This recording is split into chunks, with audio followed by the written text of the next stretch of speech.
নির্বাচন, মৌলিক অধিকার, বিচার বিভাগের স্বাধীনতা, স্থানীয় সরকার, প্রধানমন্ত্রীর মেয়াদ, রাষ্ট্রপতির ক্ষমতা সহ যে 30টি বিষয়ে জুলাই জাতীয় সনদে ঐক্যমত্য হয়েছে সেসব বাস্তবায়নে আগামী সংসদ নির্বাচনে বিজয়ী রাজনৈতিক দলগুলো বাধ্য থাকবে।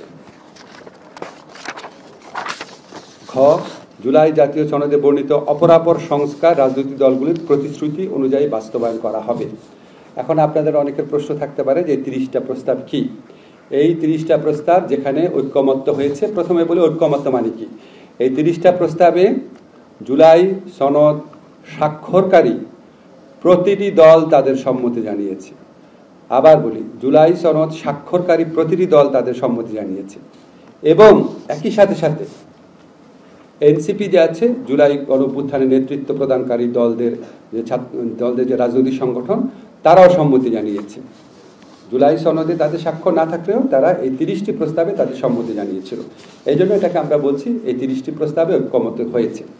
এই 30টি প্রস্তাব এই গণভোট অধ্যাদেশের অ্যাপেন্ডিক্সে আমরা দিয়ে দিচ্ছি, যাতে আপনাদের এবং বাংলাদেশের প্রতিটা মানুষের জানা থাকে এই 30টি প্রস্তাব কি।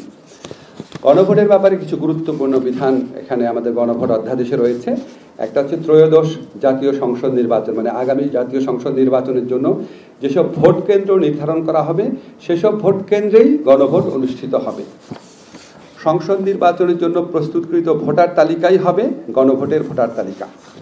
সংসদ নির্বাচনে ভোট গ্রহণের সময়ই হবে গণভোট গ্রহণের সময়। গণভোটের ব্যালট জাতীয় সংসদ নির্বাচনের ব্যালট থেকে পৃথক হবে। আমাদের আক্তার ভাই আজকে আমাদের মিটিংয়ে বলেছেন গণভোটের ব্যালটটা হবে ভিন্ন কালারের, যাতে কেউ কনফিউজ না হয়। সংসদ নির্বাচনের জন্য কমিশন কর্তৃক যে সমস্ত সহকারী রিটার্নিং অফিসার, প্রিজাইডিং অফিসার বা পোলিং অফিসার নিয়োগ করা হবে, ওনারাই গণভোটে এই returning officer, polling officer, presiding officer হিসেবে দায়িত্ব পালন করবেন। মুলতবি ভোট গ্রহণ। মুলতবি ভোট গ্রহণটা বলা হয়েছে যদি প্রিজাইডিং অফিসারের কোনো কারণে ভোট গ্রহণ বাধাগ্রস্ত হয়, উনি দেখছেন আর ভোট নেওয়া যাচ্ছে না, তখন উনি ভোট গ্রহণ স্থগিত করতে পারবেন। নির্বাচন কমিশন যদি এই মর্মে সন্তুষ্ট হয় যে অন্যান্য ভোট কেন্দ্রের ফলাফল দ্বারা গণভোটের ফলাফল নির্ধারণ করা সম্ভব নয়, শুধুমাত্র তখন কমিশন ওই সমস্ত কেন্দ্রে পুনরায় ভোট গ্রহণের নির্দেশ প্রদান করবে। কমিশন যদি দেখে, ধরেন 1000টা ভোট কেন্দ্র আছে, কমিশন দেখলো 20টা কেন্দ্রে ভোট নেওয়া যায় নাই, কিন্তু 20টা কেন্দ্রের ফলাফল বা ভোট বিবেচনা না করলেও ইতিমধ্যে যে ফলাফল পাওয়া গিয়েছে 920টা কেন্দ্রে, 980টা কেন্দ্রে, মানে বাকি কেন্দ্রে, সেটা দ্বারাই গণভোটের ফলাফল নির্ধারণ করা সম্ভব, তাহলে আর 20টা কেন্দ্রের পুনরায় ভোটের কোনো নির্দেশ দিবে না। 1000টার মধ্যে 980টা কেন্দ্রের ভিত্তিতেই ফলাফল ঘোষণা করবে। নাম্বারগুলো কিন্তু উদাহরণ হিসাবে দিচ্ছি। ভোটদান পদ্ধতি হচ্ছে কমিশন কর্তৃক নির্ধারিত পদ্ধতিতে গণভোট অনুষ্ঠিত হবে। গণভোটের প্রস্তুতিতে হা না সুযোগ ঘরে কমিশন কর্তৃক সংসদ নির্বাচনের জন্য যে সিলমোহর নির্ধারণ করা হবে, সেই একই সিলমোহর দ্বারা ভোট প্রদান করা হবে। ব্যালট বাক্স কি হবে? কমিশন কর্তৃক নির্ধারিত এবং সরবরাহকৃত ব্যালট বাক্স ভোট গ্রহণের জন্য ব্যবহার করতে হবে। গণভোটের ক্ষেত্রে পোস্টাল ব্যালটের আমরা সুযোগও রাখছি। পোস্টাল ব্যালট যেমন জাতীয় সংসদের ক্ষেত্রে ব্যবহার করা যাবে, গণভোটের ক্ষেত্রে করা যাবে। ভোট কেন্দ্রে প্রবেশ, শৃঙ্খলা রক্ষা, নষ্ট বা বাতিল ব্যালট পেপার, এই সমস্ত ব্যাপারে জাতীয় সংসদ নির্বাচনের জন্য যে আইন বিধি রয়েছে সেটাও গণভোটের ক্ষেত্রে প্রযোজ্য হবে। আর ভোট সমাপ্তির পর অনুসরণযোগ্য পদ্ধতি জাতীয় সংসদ নির্বাচনের মতোই থাকবে। প্রিজাইডিং অফিসার ভোটগুলা গণনা করবেন, হা ভোট না ভোট আলাদা করে রাখবেন রাজনৈতিক দলের প্রার্থীর এজেন্টদের উপস্থিতিতে।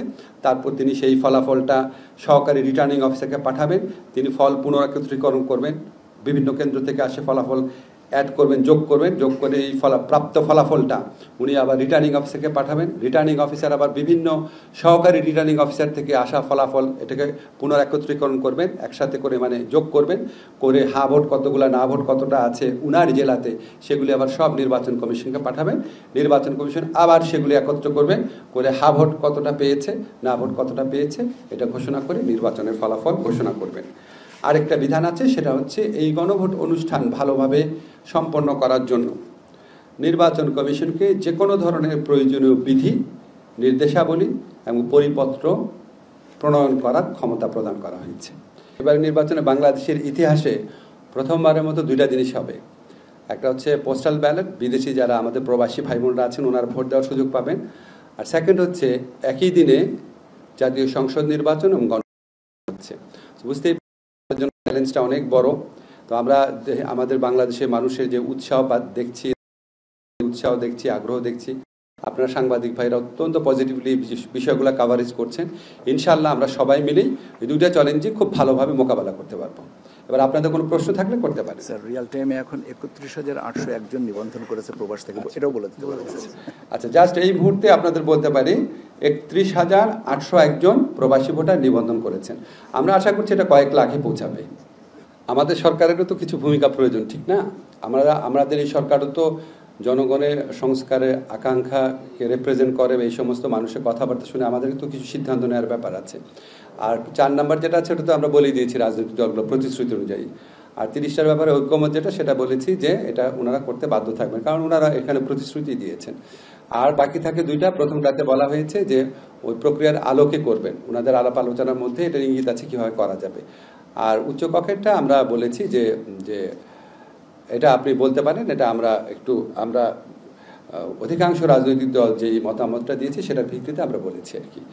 এই ধরেন আমি বলতে পারি যে কোনো রাজনৈতিক দলের জন্যই খুব অসহনীয় কোনো কিছু এখানে রাখা হয়নি।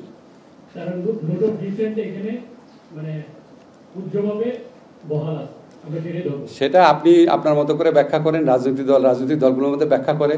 আমরা আমাদের মতো যা বুঝেছি ক্লিয়ার কাট প্রত্যেকটা শব্দের মধ্যে সেটা বলা হয়েছে। এখন কে কিভাবে ব্যাখ্যা করবে সেটা তাদের ব্যাপার।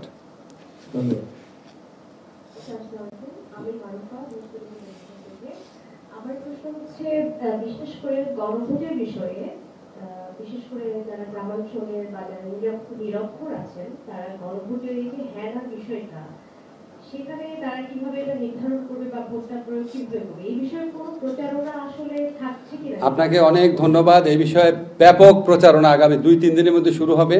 নির্বাচন কমিশন ব্যাপক প্রস্তুতি নিয়েছে, আমি জানি। এই প্রচারণার জন্য আমাদের সরকারের পক্ষ থেকে আমাদের সংস্কৃতি উপদেষ্টা মোস্তফা সরোয়ার ফারুকী আছেন, অন্যান্য যারা কনসার্ন আছেন তারা মিলে ব্যাপকভাবে করবেন। তথ্য মন্ত্রণালয় করবে, আমাদের এই যে আমাদের শফিক সাহেব আছে, প্রধান উপদেষ্টার যে প্রেস টিম আছে, সবাই মিলে করব। আমরা প্রত্যেকটা মানুষ যেন এটা বুঝতে পারে, এই মাত্রায় প্রচারণা করব। আমরা এই ব্যাপারে দৃঢ় প্রতিজ্ঞ। আমি যমুনা টেলিভিশনে কাজ করি। আমি মূলত আইন শৃঙ্খলা পরিস্থিতিটা কেমন থাকবে সেক্ষেত্রে গতকালকে প্রধান উপদেষ্টার বাসভবন যমুনায় সেখানে লটারি করা হয়েছে। বিশেষ করে এটা নিয়ে আমি কোনো কমেন্ট করব না। আমার বিষয়ে প্রশ্ন করেন, আইন শৃঙ্খলা নিয়ে প্রশ্ন করলে আমাদের স্বরাষ্ট্রমন্ত্রী সাথে জড়িত হয়েছে। জি বলেন। তো ওই লটারি করে যে আইন শৃঙ্খলা বাহিনীর সদস্যদেরকে, বিশেষ করে এসপিদেরকে পদায়ন করা হচ্ছে, সেটা কবে নাগাদ শুরু হবে এবং প্রক্রিয়াটা কি করতে পারবেন? স্যার, আমিও জানি না। আমি যেটুকু জানি লটারি হয়েছে, আর লটারিটা কোনো একদম মানে খুব অন্ধের মতো লটারি এরকম হয় নাই। অনেকগুলো ক্যাটাগরি করা হয়েছে, যারা পারফরমেন্সের ভিত্তিতে, তারপর ঝুঁকিপূর্ণ জেলা বাছাই করা হয়েছে, এগুলি ম্যাচ করে বেশ মানে একটা গভীর বিশ্লেষণের পরে এই লটারিটা করা হয়েছে। আসসালামু আলাইকুম, আমি ঝুমি রহমান, চ্যানেল 1 এ কাজ করি। আমি আসলে সাধারণ প্রশ্নই করতে চাই যে গণভোট নিয়ে অনেক দ্বিধা রয়েছে, যেমন 4টি প্রস্তাব যে তুলে ধরা হবে তার মাঝে যদি 1টি বা 2টিতে কেউ সম্মত না হন, বা কিন্তু তিনি বাকি 2টিতে আবার চাচ্ছেন যে এই 2টি হোক কিন্তু বাকি 2টি হবে না, এই অপশনটি সাধারণ মানুষ এই কথাটি জানতে চাচ্ছে, এটি বিবেচনায় এসেছে কিনা? অবশ্যই বিবেচনা আসছে। ধরেন আপনি কোনো একটা দলকে যখন ভোট দেন বা প্রার্থীকে যখন ভোট দেন, ওনার কি সব কিছু পছন্দ করেন? সব করেন? সব তো করেন না। আপনি বিচার করেন ওনার অপছন্দনীয় ব্যাপার কতগুলো আছে, পছন্দনীয় কতগুলো আছে, কম্পারেটিভলি বিচার বিবেচনা করে আপনি ভোট দেন। এখানে ওই 4টা প্রস্তাব সংস্কার প্রস্তাব, সবগুলাই সংস্কার প্রস্তাব। তো 4টা প্রস্তাব বিবেচনা করে আপনার যদি মনে হয় আপনি অধিকতর সম্মত, তাহলে হ্যাঁ দিবেন, আর যদি অধিকতর অসম্মত তাহলে না দিবেন।